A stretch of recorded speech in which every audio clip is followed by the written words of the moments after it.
প্রশ্ন জ্ঞানের ছবি, প্রশ্ন জ্ঞানের ছবি, প্রশ্ন জ্ঞানের ছবি।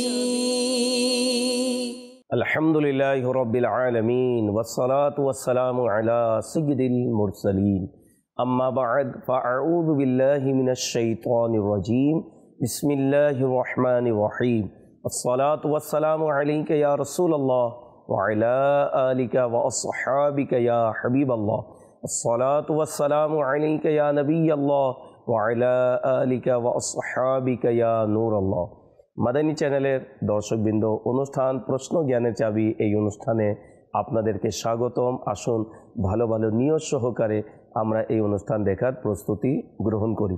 নবী পাক সাল্লাল্লাহু তাআলা আলাইহি ওয়াসাল্লাম ইরশাদ করেন যে এটা বলে, আল্লাহুম্মা সাল্লি আলা মুহাম্মাদিন ওয়া আনজিলহুল মাকআদাল মুকাররাবা ইনদাকা ইয়াউমাল কিয়ামা, তার জন্য আমার সুপারিশ ওয়াজিব হয়ে যাবে।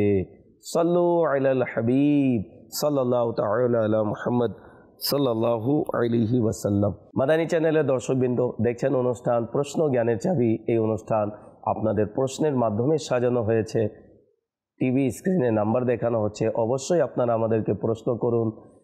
অবশ্যই আপনারা কল করে নিজের প্রশ্ন রেকর্ড করিয়ে দিন। ইনশাআল্লাহুল করিম পরবর্তী অনুষ্ঠানে আমরা এই আপনাদের আসা প্রশ্ন শামিল করব। পূর্বের ন্যায় আজকেও দারুল ইফতা আহলে সুন্নাতের মুফতি শফিক আত-তারিম মাদানী আমাদের সাথে রয়েছেন। ইতিপূর্বে যারাই আমাদেরকে কল করে প্রশ্ন রেকর্ড করিয়েছেন তাদের প্রশ্ন শুনব এবং মুফতি সাহেব থেকে উত্তর নেওয়ার চেষ্টা করব। যাব আপনাদের প্রশ্নের দিকে, দেখি কোন ইসলামী ভাই শরীয়তের কোন বিধান জানার জন্য আমাদেরকে প্রশ্ন করেছেন। জি, প্রশ্ন চালিয়ে দিন। আসসালামু আলাইকুম রহমতুল্লাহি ওয়া বারাকাতুহু। ওয়ালাইকুম আসসালাম রহমতুল্লাহি ওয়া বারাকাতুহু। আমার নাম মোহাম্মদ নুরুল আলম। হুজুরের কাছে আমার একটি আরজ, অমুসলিমকে দান করলে কি সওয়াব পাওয়া যায়, এই সম্পর্কে জানিয়ে দিলে মেহেরবানি হবে। জি মুফতি সাহেব, কি বলবেন এ বিষয়ে একটু বিস্তারিত বলুন। সাদকা, খায়রাত এগুলো মুসলমানদেরকে দেওয়া হবে। কিছু সাদকা তো এমন রয়েছে যে যাতে মুসলমানদেরকে না দিলে আদায় হবে না, যেমন জাকাত, এটাকেও সাদকা বলা হয়ে থাকে। সাদকা একটি ব্যাপক শব্দ যে যাতে ওয়াজিবও চলে আসে, নফলও চলে আসে। যদি ওয়াজিব হয়ে থাকে তখন অর্থ হবে জাকাত। যদি অন্যান্য কাফারার কোনো টাকা হয়ে থাকে তো সেটা অমুসলিমকে দিলে তো কাফারা তো আদায় হবে না, না জাকাত আদায় হবে। তো এই জন্য সেগুলো দেওয়া হবে না। আর সাধারণ যে সাদকা সেটাও আপনি মুসলমানদেরকে দিন। আর মুসলমানদের মধ্যেও এমন একটি দল আছে যারা গরিব এবং কষ্টের মধ্যে আছে, আপনি তাদেরকে সাদকা দিন। হ্যাঁ, যদি এমন হয় যদি আপনি কাউকে এইভাবে সাহায্য করেন আর সে চায় অমুসলিম হোক, তাকে এই ধরনের কোনো সাহায্য সহযোগিতা আপনি করলেন, সেটি আলাদা বিষয়। কিন্তু যখন সাদকার কথা আসবে তো সেটা মুসলমানদের জন্য খরচ করুন। পরবর্তী প্রশ্ন চালিয়ে দিন। আসসালামু আলাইকুম রহমতুল্লাহি ওয়া বারাকাতুহু। ওয়ালাইকুম আসসালাম রহমতুল্লাহি ওয়া বারাকাতুহু। আমার নাম মোহাম্মদ আবদুল্লাহ আত্তারি। হুজুরের কাছে আমার একটি প্রশ্ন, কেউ মক্কা শরীফে কাজের জন্য, লেখাপড়ার জন্যে কিংবা অন্য কোনো কারণে গেলে সে সেখানকার স্থায়ী হয়ে যায়, মক্কা শরীফের বাসিন্দা হয়ে যায়। সুতরাং অনুরূপ কেউ যেতে চাইলে তার জন্য ইহরাম পরিধান করা আবশ্যক, নাকি এমনিতেই সে মক্কা শরীফের বাসিন্দা হয়ে যাবে? জি মুফতি সাহেব, কি বলবেন? আমার ভাই প্রশ্ন করেছেন, বিস্তারিত উত্তর প্রদান করুন। যে ব্যক্তি মিকাতের বাহিরে থেকে মিকাত ক্রস করে অতঃপর তিনি হেরেমের সীমানা কিংবা মক্কা যেতে চান, চাই তিনি মক্কার অধিবাসী হোক, চাই সেখানে কাজের জন্য গিয়েছেন, চাই সেখানে শিক্ষার জন্য গিয়েছেন, চাই সেখানে ভ্রমণের জন্য গিয়েছেন, চাই সেখানে বিজনেসের জন্য গিয়েছেন, যদি মিকাত মধ্যখানে চলে আসে আর ওনাকে যেতে হবে মক্কার মধ্যে, যাওয়ার উদ্দেশ্য হচ্ছে মক্কায়ে মুকাররমা, তিনি ইহরামরত অবস্থায় অতিক্রম করবেন। ইহরাম ব্যতীত উনি অতিক্রম করতে পারবেন না। ইহরাম ব্যতীত মিকাত ক্রস করবেন না। যদি করেন গুনাহগার হবেন, তার উপর আবশ্যিক হবে পুনরায় ফেরত আসা। আর সেই মিকাত থেকে পুনরায় ইহরাম করে নিয়ত করে তারপর অতিক্রম করবেন। যদি এমনটা না করেন তাহলে প্রকাশ্যে তার উপরে দম এবং অন্যান্য আহকাম আবশ্যিক হবে।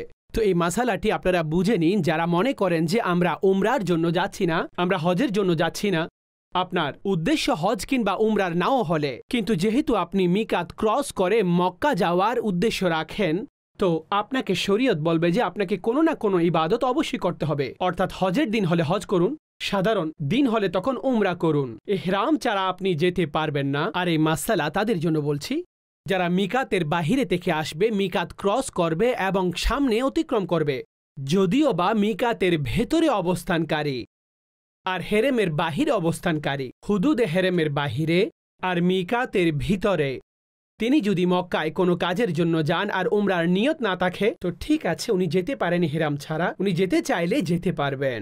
উদাহরণস্বরূপ জিদ্দার কোনো অধিবাসী কিংবা জিদ্দাই তার শিক্ষা প্রতিষ্ঠান কিংবা তার কোনো বিজনেস, এখন সে জিদ্দা থেকে কোনো কাজে মক্কায় যায়, পুনরায় মক্কা থেকে জিদ্দায় ফেরত আসে, তার তো উমরারও প্রয়োজন নেই, কোনো ইহরামেরও প্রয়োজন নেই। হ্যাঁ, যদি এই ইচ্ছে রাখে যে আমি সেখানে উমরা করব, তো তাকে ইহরাম বাঁধতে হবে, ইহরামের নিয়ত করতে হবে হুদুদে হেরমের আগে আগে। অতঃপর সে যদি অন্য কোনো কাজে যেতে চান তাহলে যেতে পারবেন। কিন্তু যিনি মিকাত ক্রস করে মক্কা যাওয়ার ইচ্ছে রাখে, তখন তার জন্য ইহরাম বাঁধা এবং ইহরামের আহকাম সমূহ আবশ্যিক হবে। তাতে এটা দেখা হবে না যে সে শিক্ষা অর্জনের জন্য যাচ্ছেন, বিজনেসের জন্য যাচ্ছেন, কাজের জন্য যাচ্ছেন কিংবা কোনো ব্যবসার জন্য যাচ্ছেন, অথবা এমনিতেই কারোর সাথে দেখা করতে যাচ্ছেন। তার উপর আবশ্যিক হবে যে সে ইহরাম অবস্থায় যাবেন। আশা রাখি আমার ভাই প্রশ্নের উত্তর পেয়ে গিয়েছেন। যে পরবর্তী প্রশ্ন চালিয়ে দিন। আসসালামু আলাইকুম রহমতুল্লাহি ওবরাকাতুহু। ওয়ালাইকুম আসসালাম রহমতুল্লাহি ওবরাকাতুহু। আমার নাম মোহাম্মদ গুলাম মাহমুদ আত্তারি। হুজুরের কাছে আমার একটি প্রশ্ন, কসম ভাঙ্গার আগে কাফারা আদায় করাটা সঠিক হবে কিনা, এই সম্পর্কে মেহেরবানি করে কিছু বলুন। জি মুফতি সাহেব কি বলবেন এই বিষয়ে? কসমের ব্যাপারে কাফারার বিষয় বলা হয়েছে, তো একটু বিস্তারিত বলুন। পবিত্র শরীয়ত কসমের জন্য যে কাফারা রেখেছেন সেটা কসম ভাঙ্গার পরে আবশ্যিক হয়। কসম ভাঙ্গার পরে, কসমের পূর্বে নয়।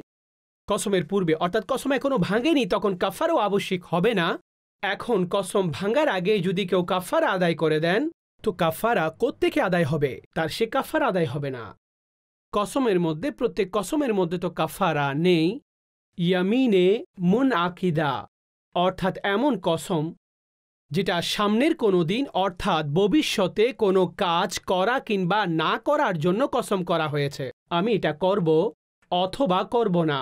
তার উপর আল্লাহর কসম করল, কুরআনের কসম করল, আল্লাহর নাম কিংবা আল্লাহর সিফাতের কসম করল, তো এটা কসম। এখন যদি আপনি এই ব্যাপারে কেউ কসম করে নেয় আর সেই কাজকে বিপরীত রূপে করে, তিনি বললেন যে আমি এই কাজটি করব অথবা করব না, করার ছিল না কিন্তু সে করে নিল, তো যখন কসম ভেঙে যাবে, এখন শরীয়ত আপনাকে বলবে যে কাফারা আদায় করুন। এখন কাফারা আদায় করতে হবে। কিন্তু এমন নয় যে কসম ভাঙার আগে। অনেক লোক এইভাবে মনে করেন যে যখন কসম ভেঙে যাওয়ার সময় আসবে, তো আমরা আগে কাফারা আদায় করব, তারপর কসম ভাঙব, অমুকের সাথে কথা বলবো না, অমুকের সাথে সমঝোতা করব না, অমুকের ঘরে যাব না, এই ধরনের কসম করে এখন ঘরে যেতে হবে, বলে কাফারা আদায় করে দিন। এমনটা হবে না। আপনি আগে ঘরে যান, আপনার কসম ভেঙে গেছে, এখন আপনি কাফারা দিন।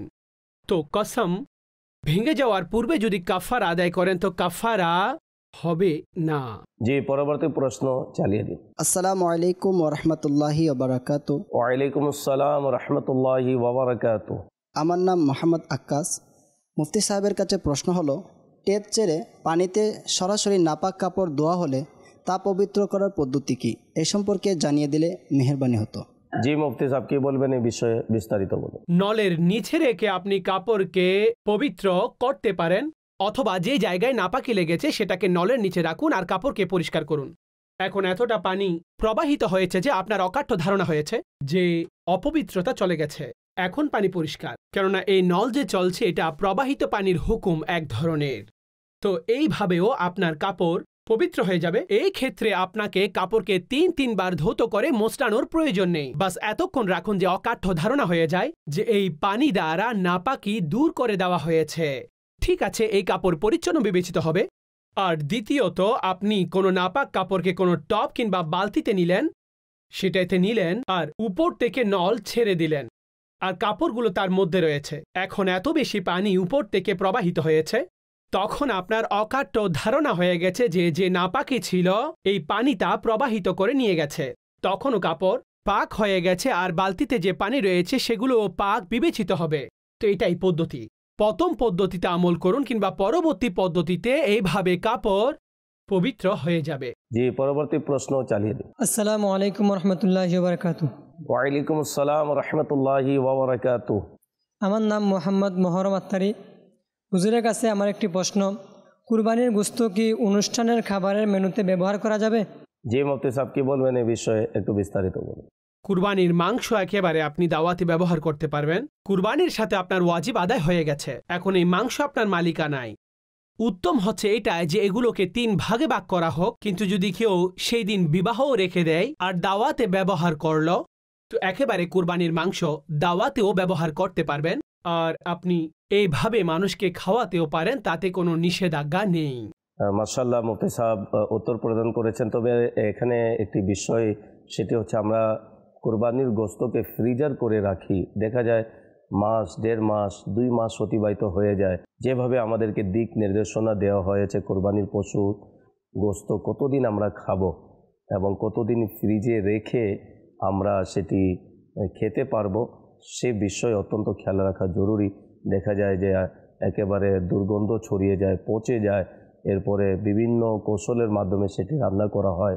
মনে রাখবেন শারীরিক ক্ষতি হওয়ার সম্ভাবনা রয়েছে। তো অনুরোধ করব, যেভাবে আমাদেরকে সরকারিভাবে হোক বা দাওয়াত ইসলামীর মাদানী চ্যানেলেও এবং মাদানী মুজাকরার মাধ্যমে আমির আহলে সুন্নাত দামাত বারকাতুহুল আলিয়া সময়ে সময়ে এই বিষয়টি বলে থাকেন যে কুরবানির পশুর গোশত আমরা কতদিন সেটি ফ্রিজার করে রাখতে পারবো এবং রান্না করে খেতে পারবো, সেই অনুযায়ী আমাদেরকে কুরবানির পশুর গোশত রান্না করে খাওয়া উচিত। জি, পরবর্তী প্রশ্ন চালিয়ে দিই। আসসালামু আলাইকুম রহমতুল্লাহি ওয়া বারাকাতুহু। ওয়ালাইকুম আসসালাম রহমতুল্লাহি ওয়া বারাকাতুহু। আমার নাম মোহাম্মদ আরিফুল ইসলাম। হুজুরের কাছে আমার একটি প্রশ্ন, প্রায় সময় নামাজে কত রাকাত হয়েছে এ নিয়ে সন্দেহে পড়ে যাই। এক্ষেত্রে কখনো কখনো দীর্ঘ সময় চিন্তা করেও নিশ্চিত করতে পারি না যে কত রাকাত হয়েছে। এমন অবস্থায় আমার করণীয় কি, জানিয়ে দিলে মেহেরবানি হতো। জি মুফতি সাহেব, কি বলবেন এই বিষয়ে একটু বিস্তারিত বলুন। নামাজের মধ্যে যদি সন্দেহের সৃষ্টি হয়, যদি এমন হয় যে জীবনে প্রথমবার, তখন তো এই নামাজ পুনরায় পড়ুন, শুরু থেকে পড়ুন।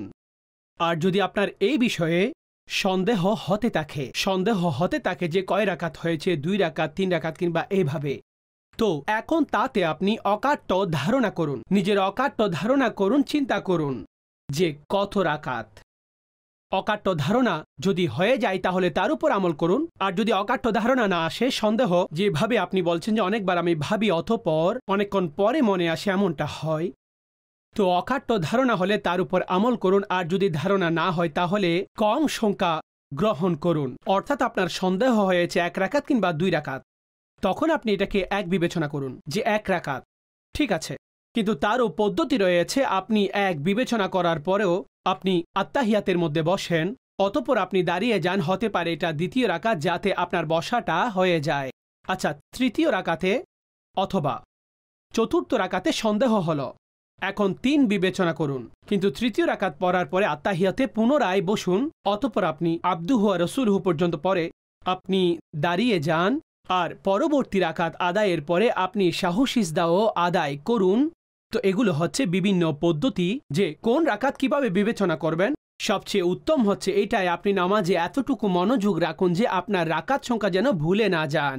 এটা তো তখনই হয় যখন আপনি নামাজের মধ্যে কাজকর্মের কথা ভাবেন, কারো টাকা দেওয়া নেওয়া, হিসাব কিতাব করা, অমুক দোকানের সাথে করা, এটা করা ওইটা করা, সমস্ত বিষয় যখন আপনি নামাজের মধ্যে ভাবেন তখন এটা হবে, ফলাফল তো এটাই আসবে।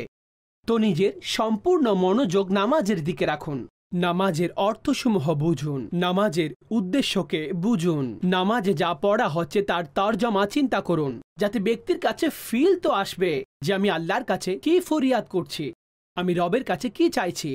তো এই অনুভূতি আসা দরকার। এজন্য মুদ্রা কথা হচ্ছে এটাই, আপন দৃষ্টি নামাজের দিকে রাখুন। যখন নামাজের দিকে আপনার ভরপুর মনোযোগ থাকে তখন এটি আপনি আর ভুলবেন না।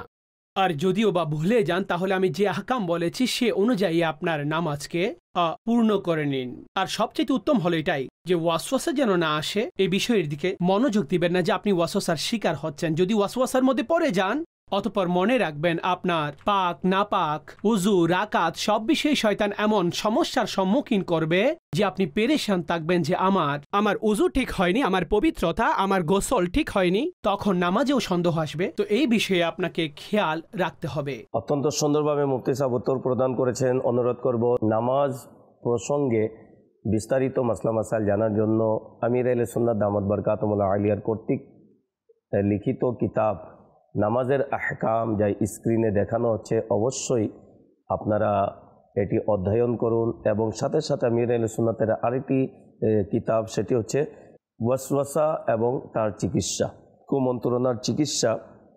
এই কিতাবটি অধ্যয়ন করুন ইনশাআল্লাহুল করিম। এই সব বিষয়ে এই কিতাবের মধ্যে লেখা রয়েছে, কোন কুমন্ত্রণার প্রতি আমল করা যাবে কি না বিস্তারিত এর মধ্যে লেখা রয়েছে। জি মাদানী চ্যানেলের দর্শকবৃন্দ, আপনারা দেখছেন অনুষ্ঠান প্রশ্ন জ্ঞানের চাবি। এই অনুষ্ঠানে আপনারা বিভিন্নভাবে আমাদেরকে কল করে প্রশ্ন রেকর্ড করাচ্ছেন। অনুরোধ করব যারা এখনও রেকর্ড করাননি, অনুরোধ করব কল করে অবশ্যই আপনারা নিজের প্রশ্ন রেকর্ড করিয়ে দিন। পরবর্তী অনুষ্ঠানে আমরা আপনাদের আসা প্রশ্ন শামিল করব। জি পরবর্তী প্রশ্ন চালিয়ে দিন। আসসালামু আলাইকুম ওয়া রাহমাতুল্লাহি ওয়া বারাকাতুহু। ওয়া আলাইকুম আসসালাম ওয়া রাহমাতুল্লাহি ওয়া বারাকাতুহু। আমার নাম মোহাম্মদ রায়হান আহমেদ। হুজুরের কাছে আমার একটা আরজ, মসজিদে বিবাহ পড়ানো যাবে কি না এর সম্পর্কে জানিয়ে দিলে খুশি হতাম। জি মুফতি সাহেব কি বলবেন এ বিষয়ে একটু বিস্তারিত বলুন। মসজিদে অবশ্যই বিবাহ পড়াতে পারবেন, বরং বিবাহের মধ্যে ইস্তিহবাব অর্থাৎ পছন্দনীয় হচ্ছে মসজিদের মধ্যে পড়ানো। আর এই পদ্ধতি শুরু থেকে জামানায়ে রিসালাত সাল্লাল্লাহু আলাইহি ওয়াসাল্লাম থেকে যে বিবাহ মসজিদেই হতো, এখনও এমন হওয়া উচিত। আমাদের বিবাহ যেন মসজিদের মধ্যে হয়। এখন আফসোসের বিষয়, বিবাহ মসজিদ থেকে বের হয়ে বাহিরে চলে গেছে, বিবাহ ক্লাবে চলে গেছে, আরও সাথে অনেক অনুষ্ঠান শুরু হয়ে গেছে। বিবাহ তো সুন্নতে মুবারকা, কিন্তু তার সাথে কতগুলো গুনাহের কাজ যুক্ত হয়েছে। তো বিবাহকে অগ্রাধিকার দিন যেন এটা মসজিদে হয়। আর দোয়া আল্লাহর কাছে করুন, তৌফিক ও চান যখন বিবাহের মতো এই সুন্নতকে আমরা শরীয়ত মোতাবেক আদায় করলে, মসজিদের মধ্যে আদায় করলে, তো বাকি কাজগুলো সেভাবে করুন। বাকি কাজগুলো আল্লাহ এবং রসুলের অনুসরণে আর আনুগত্য করার মাধ্যমে আমরা আমাদের বিবাহের সমস্ত কাজগুলোকে বজায় রাখি। আর অন্যান্য এমন অনর্থক আর সেই পদ্ধতিগুলো যেগুলো শরীয়তে নিষিদ্ধ, তা থেকেও নিজেকে বাছায়। প্রত্যেক রীতির ব্যাপারে আমরা এটা বলি না যে সেটা শরীয়তে নাজায়েজ, প্রত্যেক রীতি নয়, কিন্তু কিছু রীতি এমন আছে যে যেটা শরীয়তে নাজায়েজের আওতায় পৌঁছে যায়, তা থেকে নিজেকে বাছান। আচ্ছা, এখানে আরেকটি কথা মনে রাখবেন, যখন বিবাহ মসজিদে হবে মসজিদের আদব বজায় রাখবেন। মসজিদকে বিবাহের আসর বানাবেন না, মসজিদকে সাধারণ বৈঠকখানা বানাবেন না যে বিবাহ মসজিদে হলে যেমন খুশি তেমন করবেন। আরে ভাই, মসজিদে কিভাবে এমনটা করবেন? মসজিদের আদবের খেয়াল রাখবেন, শোরগোল করবেন না। মসজিদে এমন কোনো খাবার বন্টন করবেন না যাতে মসজিদের পরিচ্ছন্নতা নষ্ট হয়ে যায়। হ্যাঁ, সাধারণ মানুষ খেজুর কিংবা ছাওয়ার বন্টন করেন, মানুষ খেয়ে নেন, ঠিক আছে। আর মসজিদে যখনই খাবেন ইতিকাফের নিয়ত করুন, প্রথম থেকে ইতিকাফের নিয়ত করুন। তো এই বস্তুগুলো কেউ বন্টন করলে তাতে অসুবিধা নেই। এগুলো সাধারণত শুষ্ক হয়, কিন্তু এমন বস্তু যেগুলো তরল হয়, এমন মিষ্টি রয়েছে, জিলাপি রয়েছে, শিরা যাতে প্রবাহিত হয়, পানি বের হচ্ছে, এদিকে নিচে ফ্লোর ভিজে যাচ্ছে, এগুলো থেকে মসজিদকে বাঁচিয়ে রাখতে হবে। অনুরূপভাবে ফুল ছিঁড়ে মানুষ মসজিদের মধ্যে ফেলে আর তা অপরিচ্ছন্ন হয়ে যায়, মসজিদের ফ্লোর কিংবা মেঝে, সেগুলো ফুলের কারণে সেই কালার চলে আসে, যার কারণে মানুষ সেখানে এসে বসতেও সংকোচ বোধ করে। তো নামাজিদের জন্য কষ্টের কারণ তো হতে পারবেন না। এই বিষয়গুলো আমাদের খেয়াল করতে হবে। তো মসজিদে বিবাহ অবশ্যই করান, কিন্তু তার আদব বজায় রাখবেন। মাশাআল্লাহ, মসজিদে বিবাহ নিকাহ করানো মুস্তাহাব একটি আমল, তবে হট্টগোল করা, চিৎকার করা, শোরগোল করা মসজিদের আদবের বিপরীত। আদবের খেয়াল রাখা অত্যন্ত জরুরি রয়েছে। জি পরবর্তী প্রশ্ন চালিয়ে দিন। আসসালামু আলাইকুম ওয়া রাহমাতুল্লাহি ওয়া বারাকাতুহু। ওয়া আলাইকুম আসসালাম ওয়া রাহমাতুল্লাহি ওয়া বারাকাতুহু। আমার নাম মোহাম্মদ আলামিন। হুজুরের কাছে আমার একটা আরজ, ফজরের নামাজের পর ইমাম মুসল্লি একসাথে আয়াতুল কুরসি পড়লে কি গুনাহ হবে এ সম্পর্কে জানিয়ে দিলে মেহেরবানি হতো।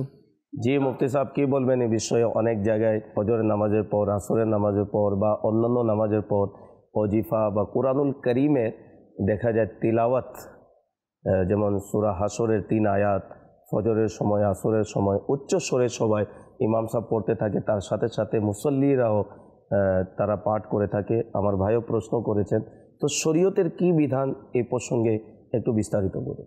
ফজরের নামাজের পরে কিংবা অন্য কোনো নামাজের পরে যদি আয়াতুল কুরসি পড়েন, তো আয়াতুল কুরসি কেননা একটি ওয়াজিফা হিসাবে এটাকে পড়া হয়ে থাকে। আয়াতুল কুরসি যখন পাঠ করা হয়ে থাকে তখন একটি ওয়াজিফা হিসেবে পাঠ করা হয়ে থাকে। তো এটাকে পড়তে পারেন, অসুবিধা নেই, কিন্তু এতটা উচ্চ আওয়াজে পড়বেন না যাতে নামাজিদের অসুবিধা হয়। একেবারে এমন উঁচু আওয়াজ হওয়া উচিত নয়। আপনি এতটুকু আওয়াজে পড়ুন যাতে আপনার কান শুনতে পায়, এতটুকু আওয়াজে পড়ুন। হ্যাঁ, কালিমা শরীফ আর এই ধরনের অনেক জিকির আজকার মসজিদের মধ্যে হয়ে থাকে, কালিমা শরীফ উচ্চ আওয়াজে পড়া হয়ে থাকে। তো ফজরের পরে কালিমা শরীফ কিংবা অন্য কোনো নামাজের পরেও পড়লে উঁচু আওয়াজে নিষেধ নেই, কিন্তু তাতেও আওয়াজ মধ্যমপন্থী হওয়া উচিত। এত উঁচু আওয়াজ করবেন না যে পেছনে যে নামাজি দাঁড়িয়ে আছে, নিজে নামাজ পড়ছেন, যার রাকাত এখনো বাকি আছে, তো তার নামাজেও সুবিধা হয়ে যাবে। তো তাতেও অতিরিক্ত উচ্চ আওয়াজ করবেন না, বরং মধ্যমপন্থী আওয়াজে, যাতে কোনো ধরনের কোনোভাবেই মানুষের অসুবিধা না হয়।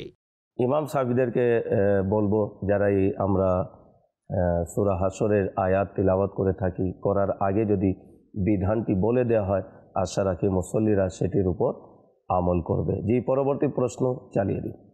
আসসালামু আলাইকুম। ওয়ালাইকুম আসসালাম রহমতুল্লাহি ওয়া বারাকাতুহু।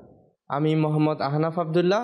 হুজুরের কাছে আমার প্রশ্ন, কোরবানির পশুর চামড়া কেউ বিক্রি করে দিয়েছে, টাকাও তার হাতে রয়েছে, এখন সে কি করবে?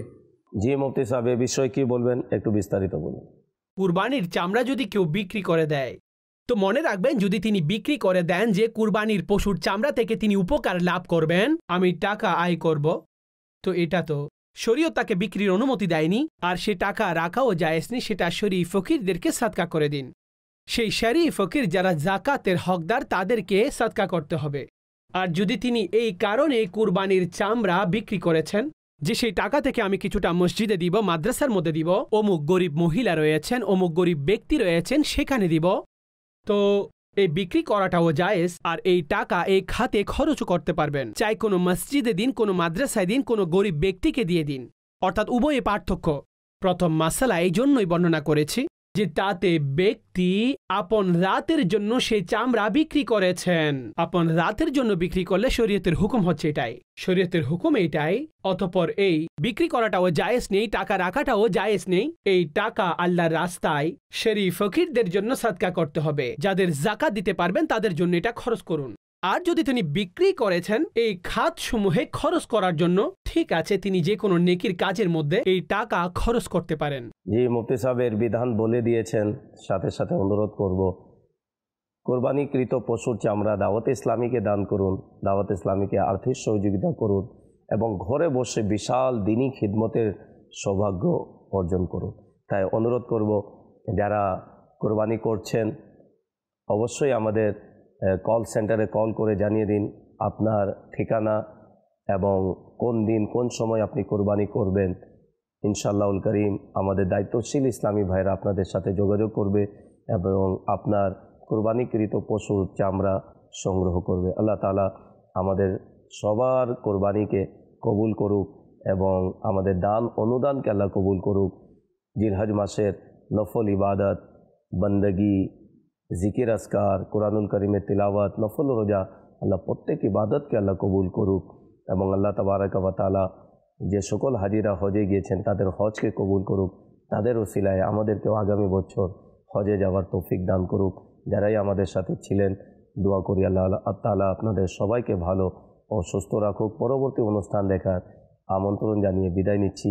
সাল্লু আলাল হাবিব সাল্লাল্লাহু তাআলা আলা মুহাম্মদ সাল্লাল্লাহু আলাইহি ওয়াসাল্লাম। প্রশ্ন জ্ঞানের চাবি, প্রশ্ন জ্ঞানের চাবি, প্রশ্ন জ্ঞানের চাবি।